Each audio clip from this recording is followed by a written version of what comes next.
dia, boa tarde, boa noite. Sejam muito bem-vindos ao MBCVcast. Eu falo do Ministério Batista Cristo é a Vida de Novo Hamburgo e eu já quero estender o convite porque nós estamos chegando no inverno aqui no Rio Grande do Sul e se você vir para Gramado, Canela, as regiões aqui da Serra do nosso Rio Grande, passa aqui em Novo Hamburgo, você tem que passar, não tem alternativa. Passa aqui na Novo Hamburgo e venha nos conhecer, você é nosso convidado. Quero também desejar a todos a nossa audiência, né? Seja bem-vindo, obrigada pela tua audiência. É a tua audiência que faz com que nós possamos prosseguir, né, fazendo esse programa. E é tão bom poder conversar com você sempre nas segundas e nas quintas-feiras à noite, a partir das 20 horas, estamos aqui. Nas segundas, nós estamos aqui com o apóstolo Neuci José Rorato. E queremos sempre ter uma palavra diretiva para a nossa semana. E quero já dar as boas-vindas. Seja bem-vindo, pastor. Bom dia, pastor Eliane. Bom dia a todos que nos seguem. Desejo a todos um lindo e abençoado dia e uma boa entrada no inverno. É verdade. A gente já está no inverno, já estamos com um clima mais frio, já desde o início de junho, né? Mas é dia 21, se eu não estou equivocada, a entrada, né? Foi dia 21, a entrada. Então agora estamos aí realmente podendo dizer que nós estamos no inverno gaúcho. E nós vamos falar um assunto, porque semana passada nós respondemos uma pergunta de uma das nossas ouvintes, da Ingrid aqui, a respeito de algumas questões, né, de sonhos, de visões, de saber discernir quando realmente aquilo vem do Senhor. E a gente começou a discorrer sobre isso semana passada, mas essa semana eu queria trazer, pastor, aqui para a nossa audiência, assim, uma clareza, né? O senhor também tem ministrado em alguns cultos no domingo pela manhã sobre os dons, os talentos, as vocações, né? Sobre essas ferramentas, a gente pode chamar assim, né?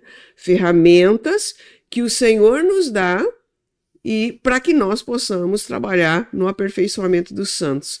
Então, pastor, quem fala muito isso? O apóstolo Paulo, né? Ele traz isso no livro de Romanos, ele traz no livro de 1 Coríntios e ele também traz no livro de Efésios. E o livro de Efésios, de uma forma muito especial, é considerado um esqueleto da igreja, uma palavra muito específica para a igreja. Vamos lá, então, o que o apóstolo Paulo quer nos dizer sobre esses dons? Quem está habilitado a ter esses dons? A igreja é o corpo de Cristo. E nós, pessoas convertidas a Cristo, nos tornamos membros desse corpo. E o que Paulo ensina ali é que na igreja, estão todas as ferramentas para a implantação e para o estabelecimento do reino de Deus, do governo de Deus.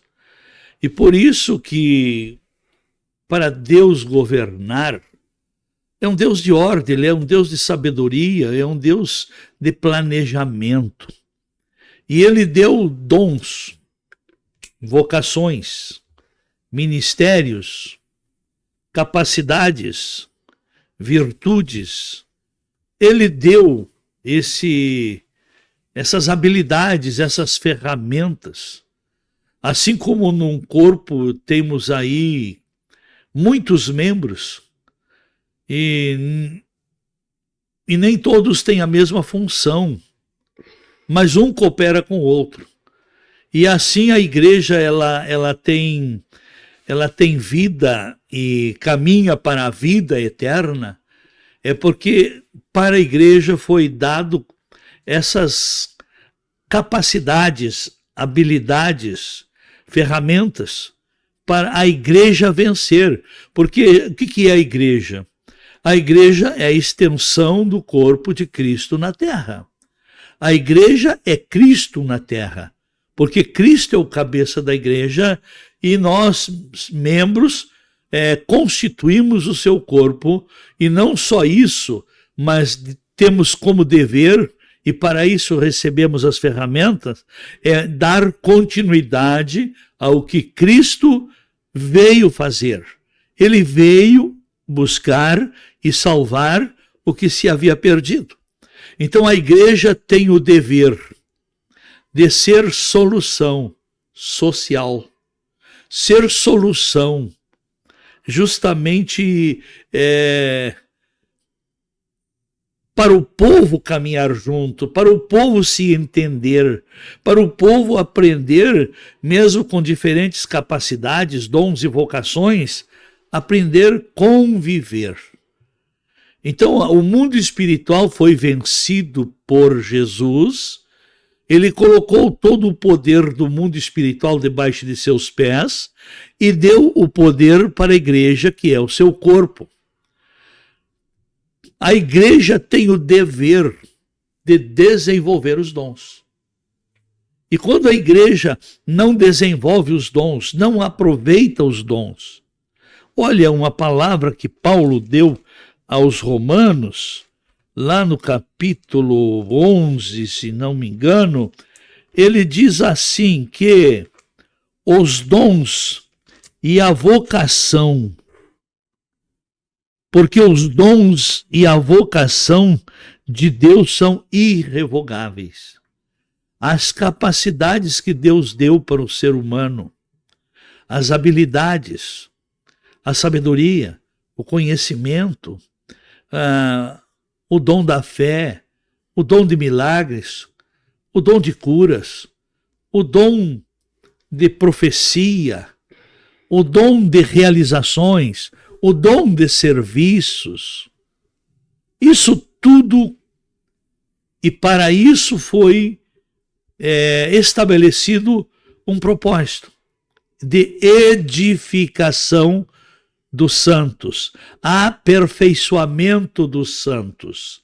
Então eu, como líder aqui, eu ensino a palavra, mas os que recebem o ensino desempenham a sua função. E a pessoa, quando se torna útil, que ela vê a importância de sua capacidade, de sua vocação, ela começa a ver os resultados, ela se realiza, se torna feliz. Por isso que Jesus mesmo diz que é muito mais bem-aventurado dar do que receber. Então o servir constrói grandeza, constrói nobreza, constrói resultados, constrói muitas soluções. Então os dons são ferramentas que Deus deu, não para consumo próprio, mas para edificação da igreja. Isso, acho que eu vou querer botar uma pimenta nessa conversa, pastor. Pô, para minha avó. Vou botar uma pimenta, sabe por quê? O senhor estava falando sobre essa questão, e eu entendo o dom. O dom como, quando você foi criado pelo Senhor, ali já foi posta a semente no teu interior. Na tua criação, ainda quando a palavra do Senhor nos fala lá em Salmo 139, ali ainda, quando era informe, né, quando a gente não tinha uma forma, mas ali Deus estava entretecendo, Deus estava nos fazendo. Ali a gente recebeu uma semente, cada um uma semente diferente, segundo o propósito que Deus já planejou para aquela pessoa, né? Mas aí eu estava pensando uma coisa, pastor. A maioria dos cantores que fizeram muito sucesso nessa terra, fizeram e fazem ainda, alguns estão vivos, né? A origem deles é na igreja evangélica, né? Eles cantavam na igreja desde quando eles eram pequenos e depois, quando se tornaram adultos, então eles pararam de usar o dom para Deus e começaram a usar o dom para consumo próprio. Para consumo próprio, né? E aí o senhor vem e diz aí que os dons são irrevogáveis, ok? A pessoa não vai perder o dom dela porque ela mudou o caminho e o destino dela. Agora tem uma pergunta que é a pimenta. E se a pessoa apostatar? Bom, pastora, eu acho que a senhora já leu a Bíblia, né? Já li. Os dons são talentos, pastora. Uhum. E o Senhor, ele dá os talentos segundo a capacidade. Mas lá num determinado tempo, eu creio que no final da nossa cota de dias, que foi liberado, determinado pelo Senhor, vai vir um acerto. Porque tem duas eternidades. E quando o Senhor chama aqueles que receberam talentos, dons, valores, coisas importantes, o Senhor, então, para uns, ele vai botar na direita, e para outros, vai colocar na esquerda. Os que forem colocados na direita são aqueles que foram fiéis ao dom que receberam e produziram resultado para o doador dos dons. E aqueles que forem colocados na esquerda é porque não foram fiéis, ou enterraram, ou deram outro destino com o dom. Então, por isso que há duas eternidades.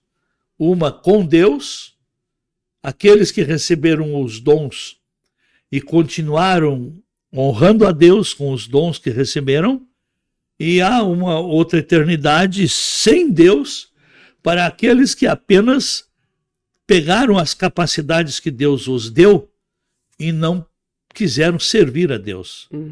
Não quiseram honrar a Deus com os dons, com as capacidades, com as vocações, com os talentos que receberam.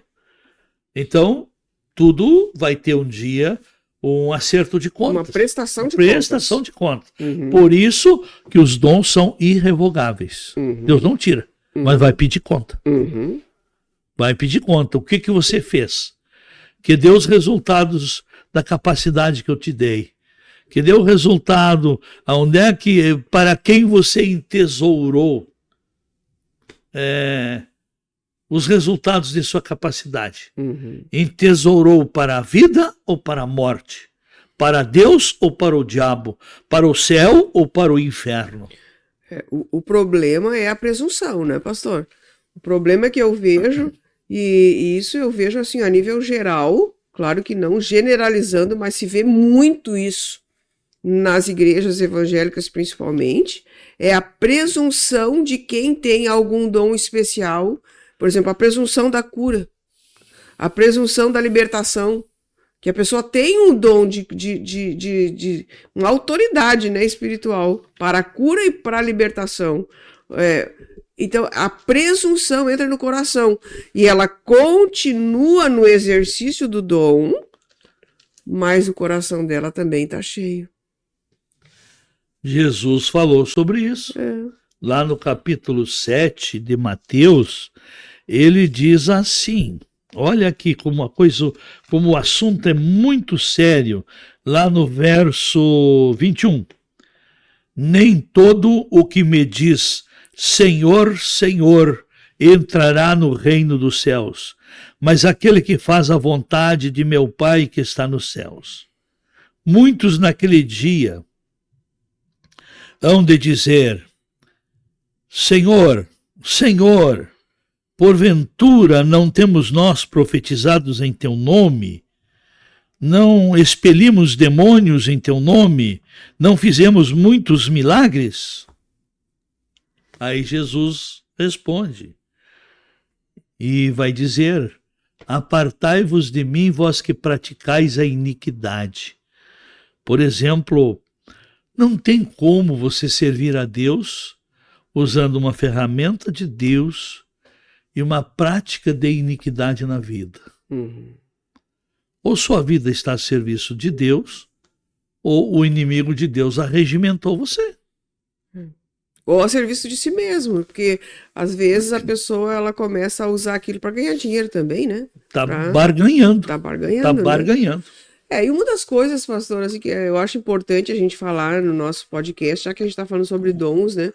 Existem diferentes tipos de dons, por causa dessa diversidade que existe na igreja. As pessoas não são todas iguais. As pessoas precisam ser pastoreadas de maneiras diferentes. Elas têm vivências diferentes e perspectivas diferentes. E essa grandeza, essa sabedoria de Deus, ela é tão muito maior do que nós podemos imaginar, né, pastor? Que ele já providenciou ferramentas diferentes para tratar com pessoas diferentes, né? Mas existe diferença, por exemplo. Claro, eu sei disso, mas eu pergunto pela minha audiência aqui, pela nossa audiência que está nos assistindo. Por que tem uns que são pastores, mestres, e por que tem outros que têm outros tipos de dons diferentes que não são referenciados? Como são esses 5 dons ministeriais? Os dons ministeriais que Deus deu para a igreja são lideranças para ensinar o povo qual parte, no que pode fazer parte para o próprio desenvolvimento. É como que uma gestão tem que ter um líder. O pastor, ele pastoreia. Ele ensina as famílias, acompanha as famílias, direciona as famílias, assiste as famílias. O apóstolo, ele é implantador de ensino, de doutrina, de uma visão, de um desbravamento. Já o evangelista, ele é um ganhador de vidas, que ele opera milagres para as pessoas se converterem. Já o profeta é aquele que indica, que tem sempre uma palavra diretiva. E o mestre é aquele que esmiuça a palavra, que tira lá do mesmo texto de uma pregação, tira uma profundidade, uma profundeza, uma revelação e uma aplicação prática que, lendo assim, tu não consegue perceber. Não consegue aprender. Uhum. Então, esses dons que Deus deu para a igreja é para o aperfeiçoamento dos santos. Primeira parte. A segunda parte é para que os convertidos deixem de serem crianças espirituais. É impressionante isso. Hoje nós temos quase que no mundo todo uma igreja, um sistema religioso infantil. Porque hoje são poucos os membros que têm uma convicção tão clara, tão firme, que conseguem se manter em pé, ainda mais diante de tanta proposta ideológica. E mais, diante de tantas ideologias partidárias. É impressionante, eu quero dizer, não se ofendam com a verdade, porque verdade é instrumento de libertação. Comunismo e extremismo de esquerda não podem habitar num corpo que é salvo por Cristo. Se nós pegarmos na Bíblia o caminho que leva à eternidade com Deus, e que vem e Deus coloca na sua direita os que lhe servem. E Deus coloca na esquerda os que não lhe servem, os que não lhe obedecem. Então hoje a igreja precisa se acordar e rever, ainda mais que o próximo ano teremos eleições novamente, tem que rever como é que um cristão vai fazer aliança partidária com quem aprova aborto, com quem aprova homossexualismo, com quem aprova invasões, com quem aprova a impunidade. É sério o assunto, pastor. Então, Os dons que Deus deu é para edificação da igreja. E hoje está fora da igreja o dom da sabedoria, o dom do conhecimento, o dom do amor. Está fora. Pela quantidade, pastor, que nós temos divulgada pelo censo de pessoas que professam a fé evangélica no Brasil, se todos tivessem uma consciência política, espiritual, a esquerda não estaria no país. Mas o diabo ele lançou um conceito que diz assim: se tu não pode com o teu inimigo, te junta, te une a ele. Então, enquanto a igreja não se esquerdalhou, a maior parte, né? O poder da oração da igreja impedia a corrupção. Impediu quantas vezes o comunismo de entrar no Brasil? E agora conseguiu? E, infelizmente, hoje o comunismo alinhou os poderes.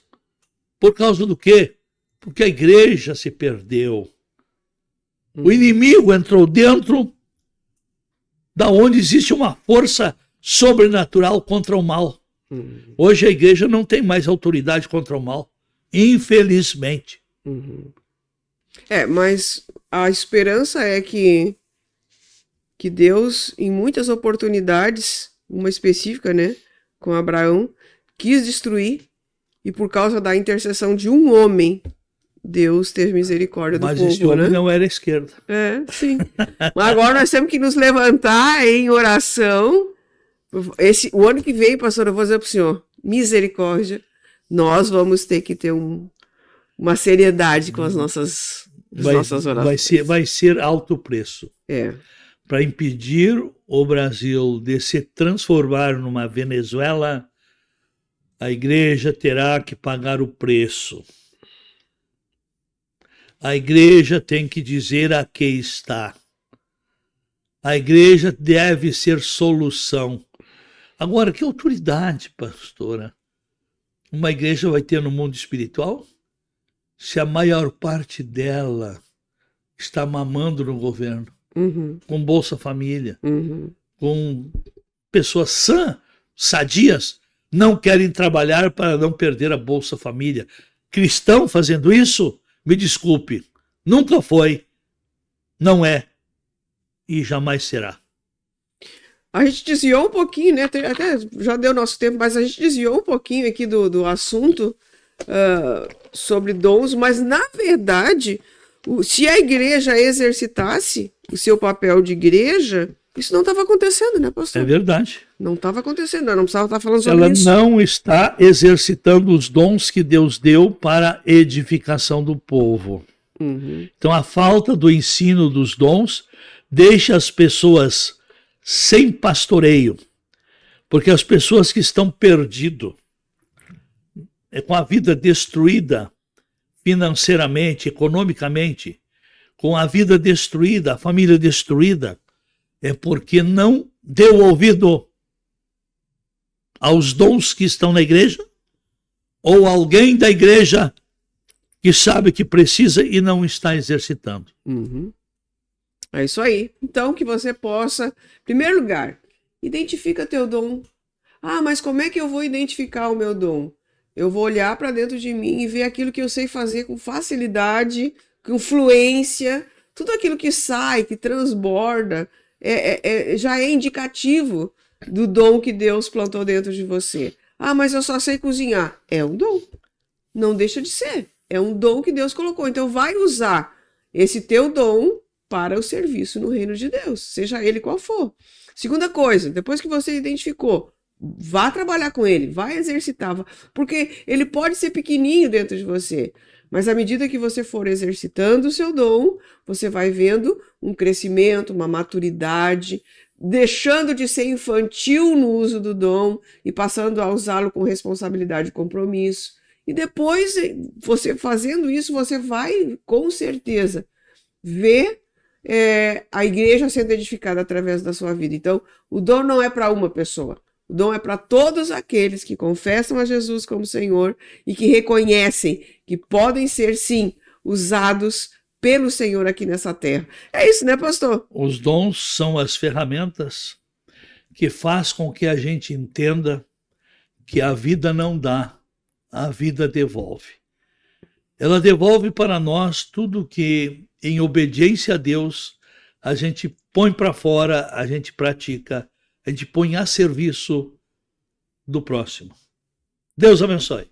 Tchau, gente!